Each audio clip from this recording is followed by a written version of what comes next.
Vamos imaginar o cenário. E se uma das artérias mais vitais do comércio mundial fosse de repente bloqueada?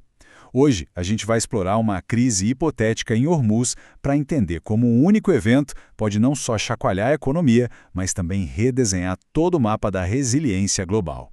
A pergunta central é essa, né? O que acontece quando um ponto de estrangulamento global simplesmente para de funcionar? Bom, o impacto é imediato, é severo. Mas o que é realmente revelador é como ele não atinge todo mundo da mesma forma. Para a gente ter uma ideia da escala, pensa no Estreito de Hormuz como a principal via do petróleo mundial. Cerca de um quarto de todo o petróleo que o planeta consome passa por ali. Então, um bloqueio significa que esse fluxo para, na hora. E não para por aí não.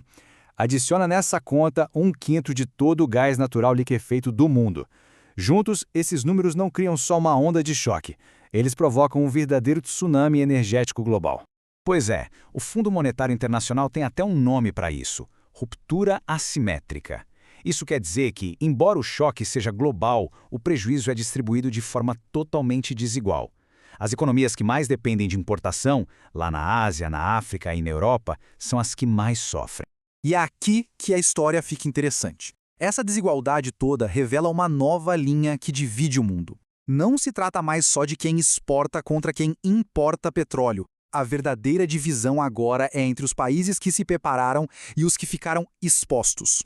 Vamos dar uma olhada no caso da Espanha, que talvez seja o exemplo mais claro do que é possível fazer. O país dá uma aula fascinante sobre como o investimento proativo em energia limpa se transforma na prática em resiliência. E esse gráfico aqui mostra o resultado de um jeito impressionante.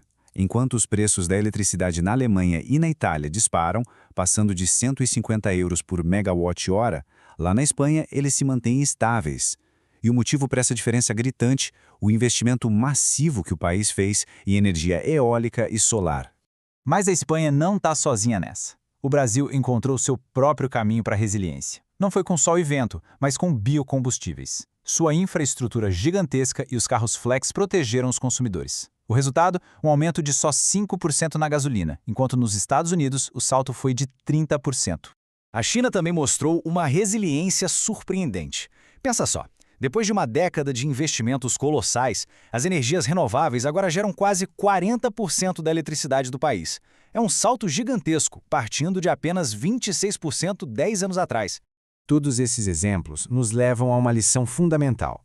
A vulnerabilidade a esses choques não é um destino inevitável.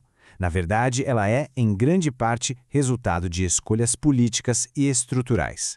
Analistas de energia estão descrevendo essa crise de Hormuz com uma frase bem poderosa: o momento Ucrânia da Ásia.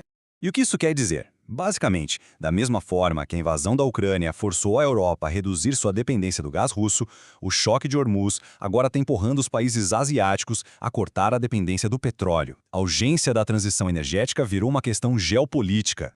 E isso nos leva ao ponto crucial. Cada nação agora é forçada a encarar umas perguntas bem diretas. Quanto controle a gente realmente tem sobre a nossa energia? Nossas fontes são diversificadas o suficiente? E o mais importante, existem mecanismos para proteger as pessoas da instabilidade dos mercados globais? Mas, como dizem, toda crise traz uma oportunidade. Parece um paradoxo, mas para os produtores de combustíveis fósseis, a alta dos preços gera lucros extraordinários.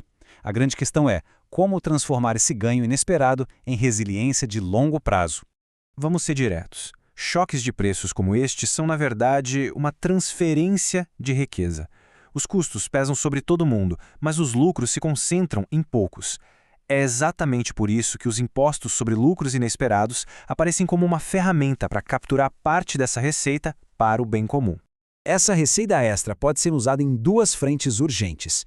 Primeiro, a proteção do consumidor, com subsídios e auxílios de curto prazo para aliviar o impacto. E segundo, o mais importante, investimento estrutural, para construir uma base mais sólida para o futuro. O que nos leva à fase final: como usar a crise de hoje para construir ativamente a economia de amanhã. Uma economia mais autônoma, mais forte e, claro, mais resiliente. E olha, isso não é só teoria, já está acontecendo. Os fundos soberanos estão entrando em ação. Na Ásia, a Malásia está investindo para descarbonizar sua indústria. enquanto a Indonésia usa sua riqueza de recursos para financiar a energia limpa. E na África, o Senegal está usando suas futuras receitas de gás para impulsionar uma industrialização verde. No fim das contas, tudo se resume a uma ideia muito poderosa: transformar os lucros de hoje na base de capital de amanhã. É quase uma alquimia. Converter um ganho que veio de uma crise em um ativo durável de resiliência. A próxima crise energética não é uma questão de se, mas de quando. A verdadeira pergunta é: quem estará pronto